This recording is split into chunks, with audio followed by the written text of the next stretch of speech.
दोस्तों स्वागत है आपका आज की बेहद बड़ी और महत्वपूर्ण खबरों में। दोस्तों आपको बता दें आज की बड़ी खबरों में जी हां, सरकार का बड़ा फैसला कोरोना वायरस को लेकर।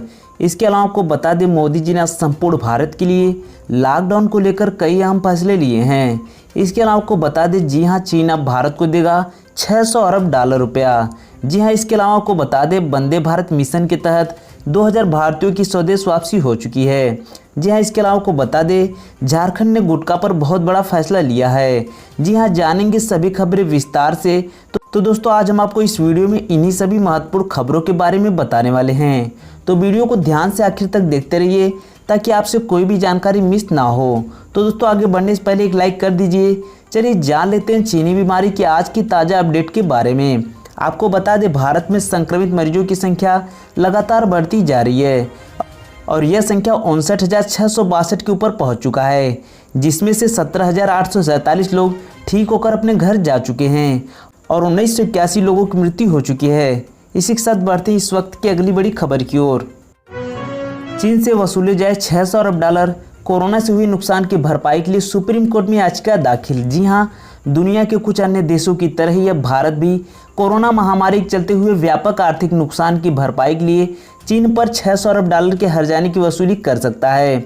असल में इस मामले से जुड़ी एक याचिका सुप्रीम कोर्ट में दायर की गई है, जिसमें मांग की गई है कि देश की शीर्ष अदालत केंद्र सरकार को निर्देश दे कि वह चीन से इस हर्जाने की वसूली के लिए अंतर्राष्ट्रीय न्यायालय का दरवाजा खटखटाने को कहे। हालांकि इससे पहले दुनिया के कुछ अन्य देशों ने भी चीन पर इस तरह के हर्जाने का दावा ठोका है।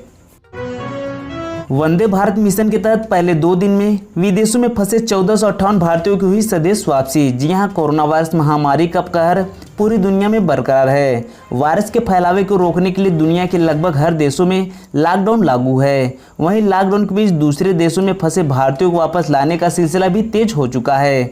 वंदे भारत मिशन के तहत विदेश में फंसे भारतीयों को लाने का काम गुरुवार से शुरू हुआ है।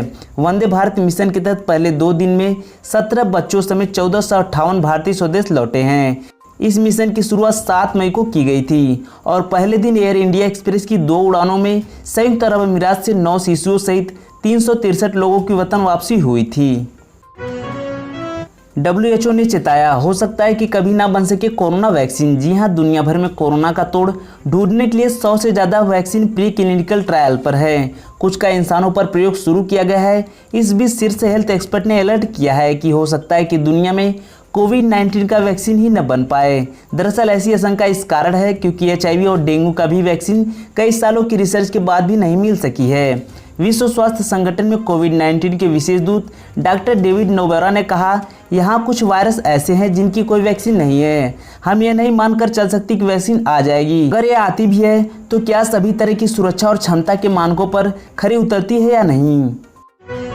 झारखंड में 11 पान मसाला कंपनियों को झटका, 1 साल का लगाया गया प्रतिबंध। जी हां, कोरोना महामारी के दौरान जहां पहले से ही कई राज्यों में गुटखा और पान मसाले की बिक्री पर रोक थी, वहीं अब झारखंड सरकार ने 11 पान मसाला कंपनियों पर शुक्रवार को पूर्ण प्रतिबंध लगा दिया है।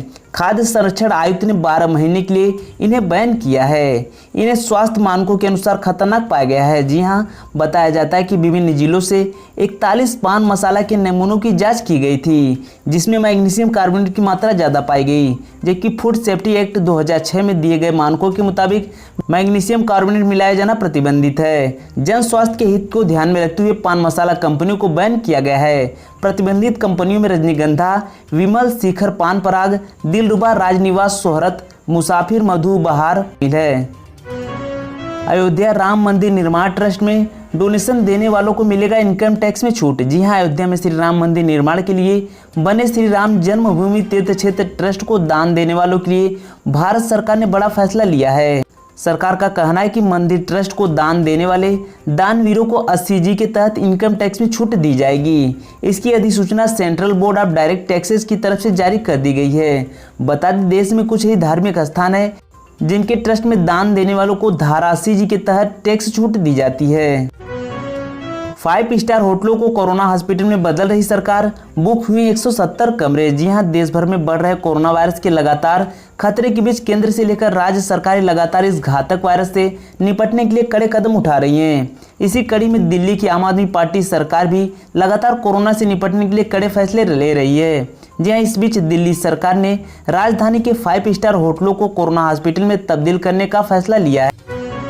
मजदूरों की घर वापसी पर शाह ने ममता पर लगाया आरोप, कहा अनुमति न देना श्रमिकों के साथ नाइंसाफी। जी हां, केंद्रीय गृह मंत्री अमित शाह ने पश्चिम बंगाल की मुख्यमंत्री ममता बनर्जी को शनिवार को पत्र लिखा। उन्होंने आरोप लगाया कि पश्चिम बंगाल सरकार प्रवासी मजदूरों को लेकर जाने वाली ट्रेनों को राज्य पहुंचने की अनुमति नहीं दे रही है, जिससे श्रमिकों के लिए और दिक्कतें खड़ी हो सकती है। शाह ने बताया कि केंद्र ने 2 लाख से ज़्यादा प्रवासी मजदूरों को अलग अलग राज्यों से उनके घर तक पहुंचाने की सुविधा दी है। पश्चिम बंगाल के श्रमिक भी वापस जाना चाहते हैं, लेकिन राज्य सरकार ट्रेन को उनके यहाँ मंजूरी नहीं दे रही है। अमित शाह ने कहा कि ट्रेन को पश्चिम बंगाल पहुंचने की अनुमति न देना राज्य के प्रवासी मजदूरों के साथ अन्याय है। कोरोना इलाज के नियमों में कई बड़े बदलाव, होम आइसोलेशन में रहना होगा सिर्फ इतने दिन। जी हां, कोरोना वायरस के संक्रमण से उबरने के बाद अब अस्पताल से छुट्टी मिलने की नीति में बदलाव हुआ है। मीडिया रिपोर्ट्स के अनुसार शनिवार सुबह केंद्रीय स्वास्थ्य एवं परिवार कल्याण मंत्रालय ने इसे लेकर नई नीति जारी की है। नए बदलाव के अनुसार अब हल्के मामलों में डिस्चार्ज से पहले परीक्षण की जरूरत को खत्म कर दिया गया है। यदि मरीज में किसी तरह के लक्षण दिखाई नहीं देते और हालात सामान्य लगते हैं तो उसे हॉस्पिटल से 10 दिन में भी छुट्टी दी जा सकती है। छुट्टी मिलने के बाद अब उसे 14 दिन के बजाय 7 दिन होम आइसोलेशन में रहना होगा। टेली कॉन्फ्रेंस के जरिए 14वें दिन मरीज का फॉलोअप लिया जाएगा। महाराष्ट्र सरकार ने स्कूलों की फीस वृद्धि पर लगाई रोक। जी हां, महाराष्ट्र की उद्धव ठाकरे सरकार ने शिक्षा विभाग में स्कूल स्टूडेंट को महाराष्ट्र की उद्धव ठाकरे सरकार ने शिक्षा विभाग में स्कूली स्टूडेंट्स को बड़ी राहत दी है। अब शैक्षणिक सत्र 2020-21 में स्कूल फीस वृद्धि नहीं कर सकेंगे। इसके साथ ही स्कूल पिछले सत्र यानी 2019-20 की बकाया वसूली एक साथ करने के लिए भी अभिभावकों पर दबाव नहीं डाल सकेंगे। वहीं स्कूलों को बकाया फीस की वसूली के लिए अभिभावकों को मासिक या त्रैमासिक का विकल्प देना होगा। बता दें कि महाराष्ट्र में कोरोना ने भारी तबाही मचाई है। यहाँ काफ़ी तेज़ी से कोरोना संक्रमण फैल रहा है। वहीं यदि देश की बात करें तो भारत में कोरोना वायरस के केस काफ़ी तेज़ी से बढ़ रहे हैं।